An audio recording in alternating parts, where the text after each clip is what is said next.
Jai Gurudev. Today we'll be reading Chapter 3 of My Life, Its Legacy and Message by Pandit Sriram Sharma Acharya. Chapter 3 Guidelines by Gurudev about my future line of action.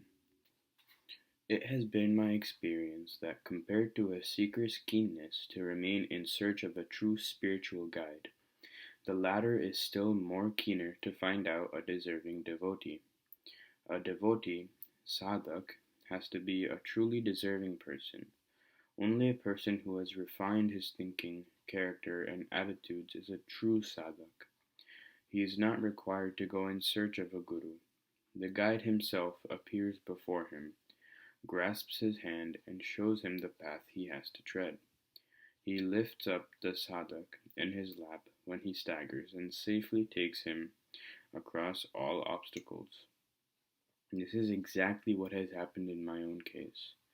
Gurudev visited my house uninvited to make me a fit instrument for the execution of his divine assignment, and got 24 Gayatri Mahapurusha Charanas performed, which culminated in Purna Ahuti of Gayatri Yagya of 1000 kunds. He not only introduced to me, but also made me intimate with about 1 lakh of persons who formed the nucleus of the Gayatri mission and have given me their wholehearted cooperation in the stupendous task of spiritual reawakening of the masses. During our first meeting, Gurudev had directed me to come to the Himalayas 4 times for periods of about 1 year each, after completing 24 Mahapurusha Charanas of Gayatri. The first reason for calling me to the Himalayas was to ascertain that my soul did not feel lonely in the wilderness and solitude of nature without the company of living beings and without the requisite living facilities. Secondly, it was to ascertain whether I could establish spiritual identity and intimacy with wild and ferocious animals living there. Thirdly, I was to be introduced to the rishis, through whose divine pursuits, tapasya, the Uttarakhand region of Himalayas is so surcharged with spiritual energy that it is called Devatma. These rishis, when they were in their physical bodies, had infused divinity in the environment and had individually played significant and distinct roles in infusing and activating specific qualities of spiritual light and power in the human psyche. Such life-transforming tasks are impossible of accomplishment by solitary human effort without adequate resources, public cooperation, and support. Gurudev's silent direction to me was to apply the available spiritual energy placed at my disposal for the simultaneous fulfillment of 3 objectives. 1. To understand how the rishis of old, in their embodied forms, had utilized the spiritual energies at their disposal for solving the problems of their times by vanquishing the evil forces and by establishing the supremacy of divine way of life. 2. To understand and comprehend the dimensions of the God-assigned task to be accomplished through me as an instrument. And 3. To draw appropriate lessons from the successes and failures of those divine warriors, rishis, in their battles against forces of darkness, and to devise effective strategies against the final assault of these evil forces, with the aim of banishing them from the human scene once and for all. He told me that the purpose of my pilgrimage to the Himalayas was to spiritually charge and equip myself for this epoch-changing task. Gurudev further said, like us, you have also to perform a very important task through your astral body. By way of rehearsal, you will have to learn how long and in which part of the Himalayas your physical body could stay in fit condition to enable you to devote your wholehearted attention to the spiritual mastery and strength needed for the attainment of the aspired ends. He continued, in temperate climate, the system is not subjected to the rigors of extremes of heat and cold, and all normal facilities for leading a normal, comfortable life are easily available. On the contrary, to live calmly and unperturbed, with minimal facilities in the high Himalayan regions, with extreme cold and no creature comforts whatever, is a challenge and an opportunity to learn the difficult art of living. This itself is sadhana. One is required to master the body like an acrobat, subsist on leaves and edible roots, and learn to live fearlessly with requisite precautions, for the safety of life and limb amongst ferocious wild animals. These inconveniences are there so long as there is a physical body. All this comes to an end when one withdraws into the astral body. Then there is no botheration for safety from cold and heat, hunger and thirst, sleep and exhaustion. Physically, a man can walk only up to a limited distance, but a soul in an astral body can instantly reach anywhere, and convey its message to the minds of thousands of persons at a time, and thus its capacity to help humanity increases manifold. Illumined souls, therefore, work through their astral bodies. Their sadhanas are also different from those done physically. Physical body has its limitations.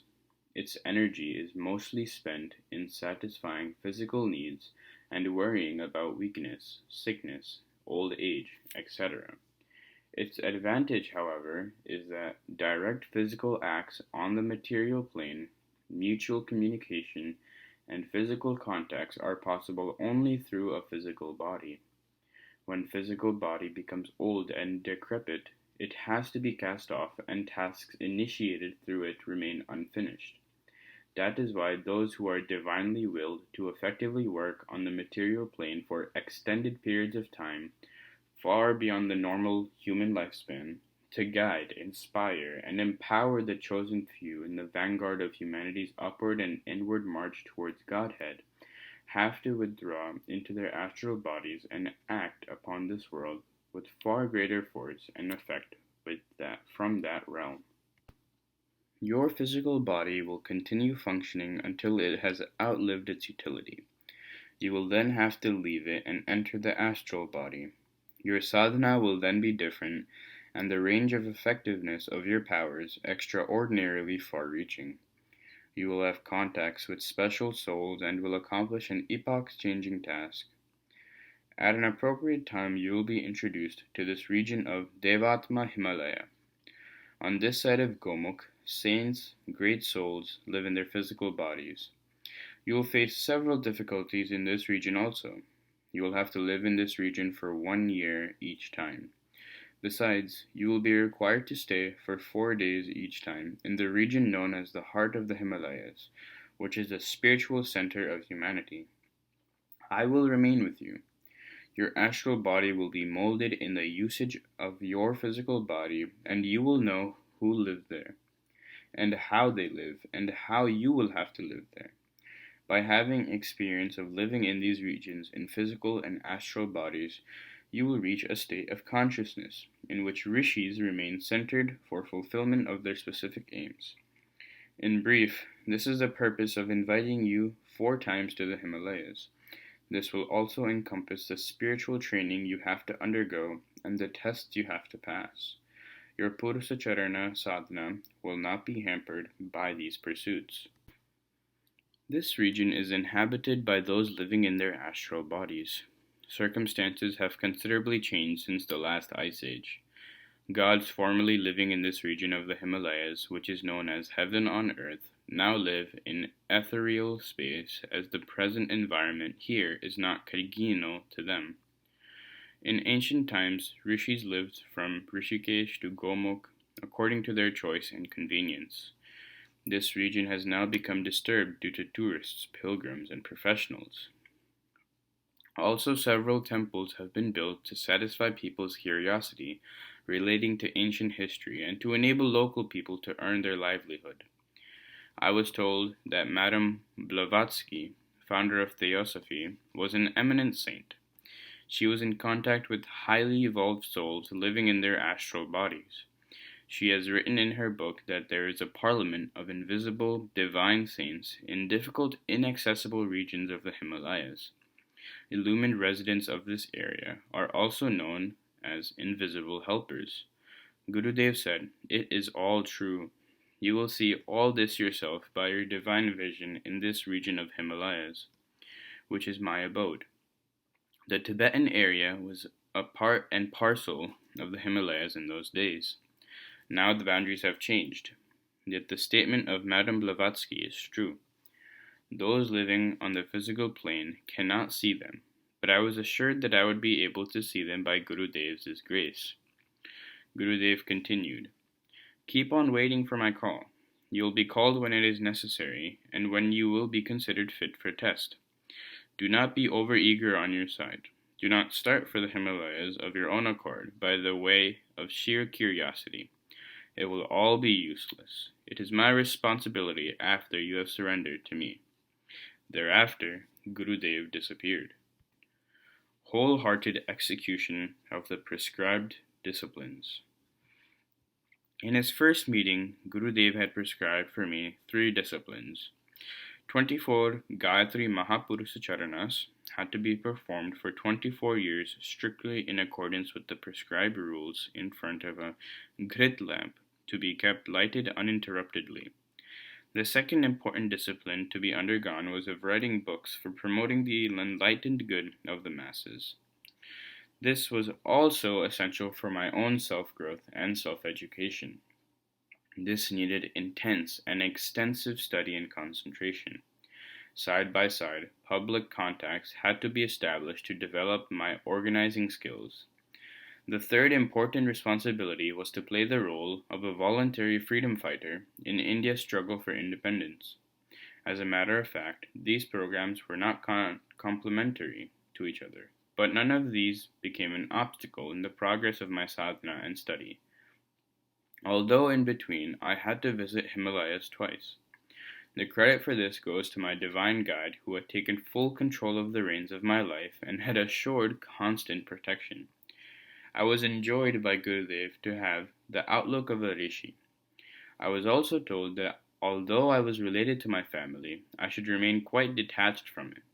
I should listen to everybody, but should do what I considered appropriate, as it would be nay impossible, for me to reach the goal if attention is paid to their advice.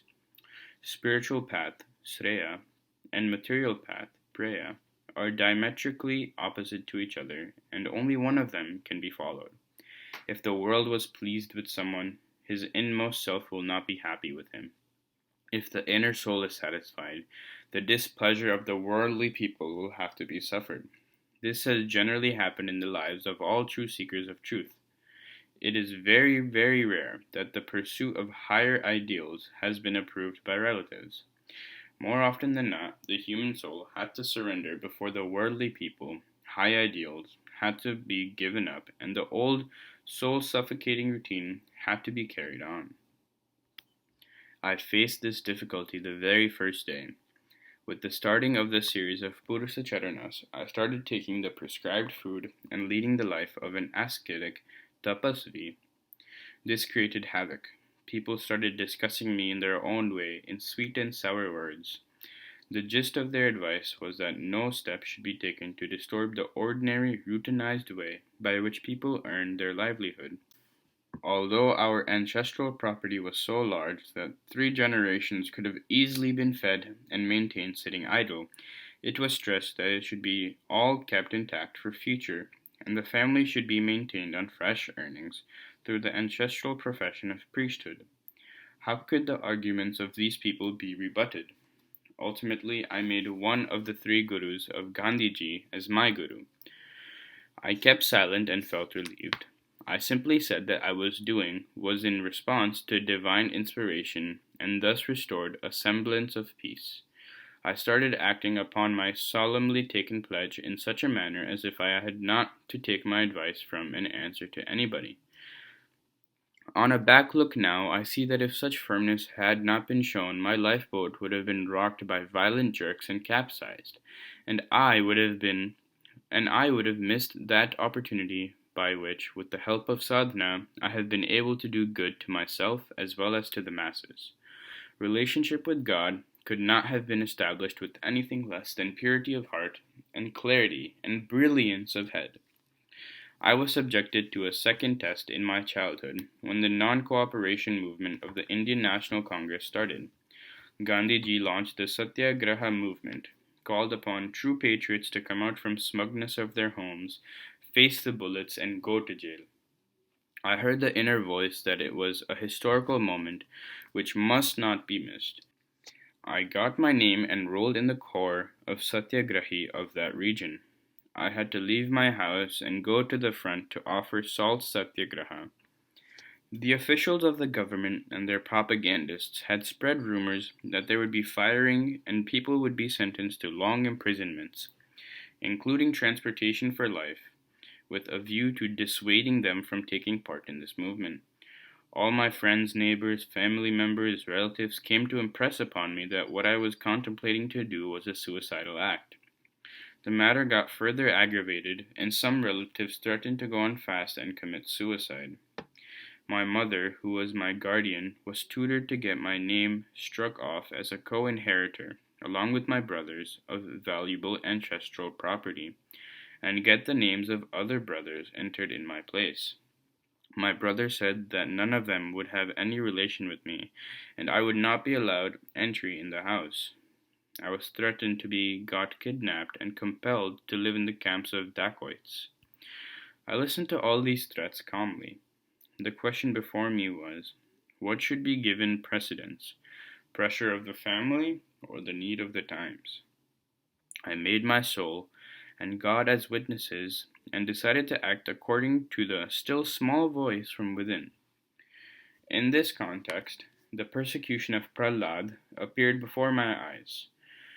I also recalled the story of Dhruva, the determination of Parvati, and the life stories of innumerable great men, warriors, saints, reformists, and martyrs. None of the family members and relatives of these great personages had supported them. They remained firmly committed to the call of duty and the strength of their own spiritual discernment. I, therefore, became indifferent to what worldly friends, neighbors, and relatives said or did. If higher ideals are to be pursued, one has to resolutely struggle against greed and cravings. Despite stiff opposition, I stealthily reached the place which was indicated, launched Satyagraha, and courted arrest. There was another event of my childhood which further emboldened my spirit of courage. There was an old sweep press who was suffering from diarrhea and had festering wounds. She used to cry bitterly, but being an untouchable, nobody entered her house. I consulted a physician about her treatment, arranged for the medicines, and started attending on her and nursing her regularly. I also arranged for her food.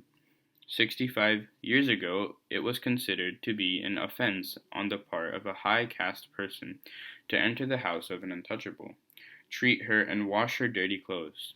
I was ostracized. Family members, too, did not allow me to enter the house. I used to lie outside on the platform and eat whatever was given to me, but did not give up serving the sick woman. This went on for 15 days, and she became well. She always addressed me as Bhagwan, so long as she was alive. In those days, at the age of 13, I was all alone. The whole village, including members of my own family, were against me. I kept up my courage of conviction and did not give in. Courting arrest several times during the freedom struggle, taking the vow of performing 24 Mahapurusha Charanas, treating and serving the sweep press were all tough tests to which I was subjected in my very childhood.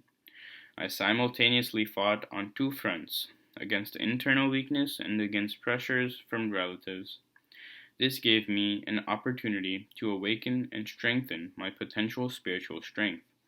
I was greatly benefited from these tests and trials, and all my programs continued progressing towards fulfillment. The series of Mahapurusha Charanas went on regularly. A lighted grit lamp was installed the very day on which sadhana was started. The responsibility of keeping it lit uninterruptedly was taken up by my wife, who I called Mataji. It required to be looked after constantly, lest it got extinguished. This lamp has been burning uninterruptedly since then. When I meditate sitting in front of the flame of this lamp, the mind gets flooded with divine light and warmth. When there is a knotty riddle which cannot be solved by ordinary wisdom, the bright rays of this constantly lighted lamp resolve it instantly for me. Jap, repeating the mantra quietly by way of adoration, of 66 malas, rosary, symbolic worship of the picture of Gayatri Mata by water, flowers, rice, incense, lighted lamp, and Naivedya, offering of sweets, meditation of rising sun, Savita, at the time of jap and offering of libation to the sun, Surya Grahadan, at the end. This was the daily routine which was adopted by me. No bij mantra or samput, etc. of tantric system was added. With the picture of Gayatri Mata installed before me, my heart used to get flooded with intense faith and devotion, and it appeared as if the mother was sitting before me in person. Sometimes I felt inclined to shed tears of intense love and joy by hiding my face in mother's ankle. During this period of daily worship and meditation, there was never an occasion when my mind did not get instantly absorbed in inner concentration and identification with the deity of my devotion. Had it not been for the ring of the alarm watch, I could not have felt inclined to come out of that state of trance. Never was there any interruption in this routine of sadhana. This also applied to study, for which no separate time was set apart. Often I was required to walk and cover long distances in connection with the work of the Indian National Congress. I used to stop reading only when there was any meeting or program. I used to read while walking. My speed of reading books had been 40 printed pages per hour. I used to get at least 2 hours daily for reading. Thus, at the rate of 80 pages a day, I could read about 2,400 pages in a month, 28,800 pages in a year, and 17.5 lakh pages over the past 60 years. Besides, reading has been as easy for me as taking food or bath, and I could cursorily skip through about 3,000 pages daily. This routine has been going on for the last 60 years, during which innumerable pages of books on subjects of my interest have been read. After the completion of Mahapurusa Charanas, I found more time, which I devoted to studying several books and manuscripts in different libraries. This became an invaluable treasure for me. I did not read a single page for recreation. All that I read was mastered with a view to acquiring proficiency in the particular subject. While writing any article or discussing any matter, I could at once recall subjects which I had already read. In my absence, people used to say that I was a mobile encyclopedia. Readers of Akhand Jyoti are amazed when they find references to so many books, journals, and magazines. The same thing applies to Yug Nirman, Yojana, and Yug Sakti Patrika. The secret is that I have read with utmost concentration whatever has been useful for me, to gain mastery of the subjects of my interest, so all relevant references suddenly appear in my mind at the appropriate time. This, in fact, is the miracle of concentrated sadhana. There was a primary school in the village of my birthplace. From the point of view of formal education, I studied only in that school. Sanskrit is part and parcel of our family traditions. My father and brothers were eminent scholars of Sanskrit. Giving discourses on ancient scriptures and priesthood were our ancestral profession. I thus acquired adequate knowledge of Sanskrit at home. I have taught Sanskrit to students up to the standard of Acharya, though I do not possess any degree. The story of studying other languages is interesting. I started writing English words in jail on a shallow iron pen, tasla, by using pebbles as pencil. I could lay my hand on an English newspaper, Leader, in jail, and started reading English. I used to consult my colleagues, and in about a year's time, when I was released from jail, I had acquired fairly good knowledge of English. Every time during my journey to the jail, my vocabulary of English increased, due to mutual discussions, and gradually I learned grammar also. In return, I taught my jailmates Sanskrit and idiomatic Hindustani. Magazines, journals, dictionaries, etc. of other languages have always remained my basic sources of learning other languages. Gayatri has been called goddess of wisdom. I cannot say anything about others, but I myself have been miraculously benefited by her worship. Even professors of Hindi have received considerable guidance from my articles in Akhanjoti, in which Sanskrit words have been used predominantly. I have a feeling of inner upliftment, and people are amazed to find that despite my remaining extremely busy in sadhana, etc., so much knowledge could be acquired. The credit for all this goes to Mahapragya, the supreme divine intelligence. Although I participated in Satyagraha, launched by the Congress, in compliance with the directions from Gurudev, in the beginning I did not understand its significance. When I was given one sankalp of doing sadhana for 24 years, why was this period split up into two portions of 5 and 19 years? When thousands of persons were engaged in Satyagraha movement, participation or non-participation by one more person should not have mattered much. Gurudev had guessed my dilemma at the time of my meeting with him, and his divine voice had given the guidance. Yug Dharma has its own importance.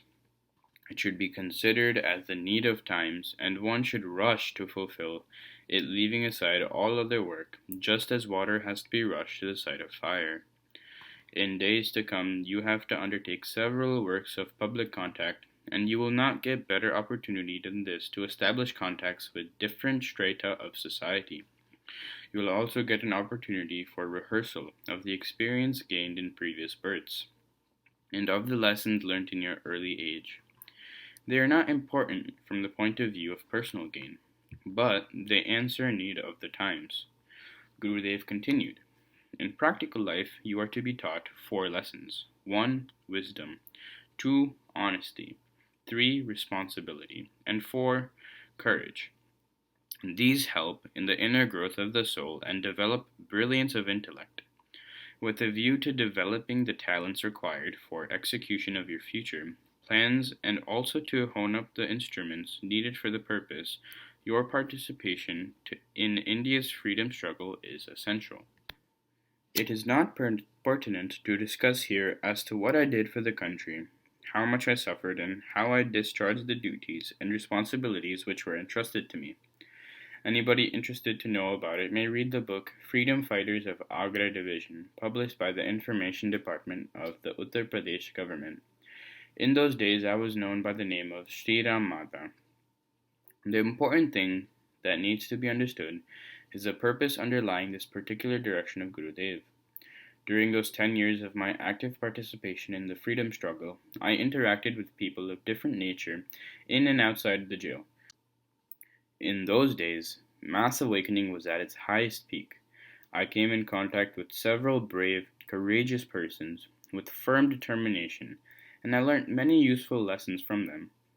It took me less than a couple of years to learn the art of winning over supporters, co-workers, and appreciators for the stupendous task of revolutionary moral reawakening. That was the primary aim and mission of my life. It would not have been possible for me to learn these lessons, even by touring the country extensively on my own. Family attachments, feelings of mine, and thine were got rid of, and I lived a happy life even in adverse circumstances. This created self-confidence. The most important gain was that I developed the attitude of a volunteer, which has helped me to remain humble even at this late stage of my life. The suspense as to why I was directed to perform Mahapurusha Charanas in 2 phases was thus removed by my experiences of the freedom struggle. The Indian National Congress was established about a century back, but the Congress in which we worked was altogether different from what it is now, and I had peculiar experiences while working in it.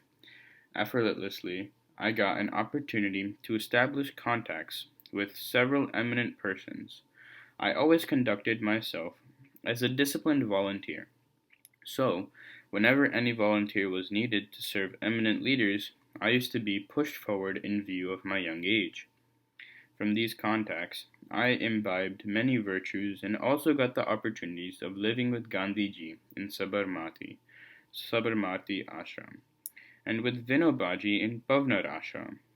Others went to these great personages for their darshan, but to me, the insights provided by these contacts proved to be celestial boons. In 1933, the annual session of Indian National Congress was held in Calcutta. In those days, the Congress was considered an anti-government organization.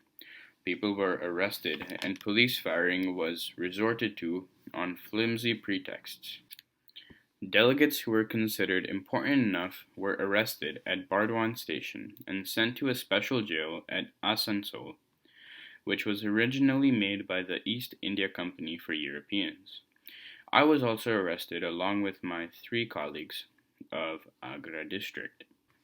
Eminent persons like Madan Mohan, Malviyaji, Devdas Gandhi, Swarup Rani Nehru, mother of Pandit Jawaharlal Nehru, Rafi Ahmed Kidwai, Chandra Bhanu Gupta, Kanhaiyalal Khadiwala, and Jagan Prasad Rawat here with us in the jail. Malviyaji used to address us daily in the evening throughout our stay there. Malviyaji and Mata Swaruprani used to treat all of us like their children. One day, Malviyaji emphasized in his speech that we should beg a paisa from every man and a handful of food grains from every woman to spread the message of our movement, so that they may realize that the Congress was their organization and that the freedom struggle was their own struggle, being run with their cooperation and contributions. This thing might not have been important for others, but I took serious note of it. The rishis of yore maintained themselves, their gurukuls and aranyaks on public alms, bhiksha. It had been pointed out to me by Gurudev that I was to take up an important assignment in hand. I had been wondering where from the money I would come for this purpose. In jail, I got the clue.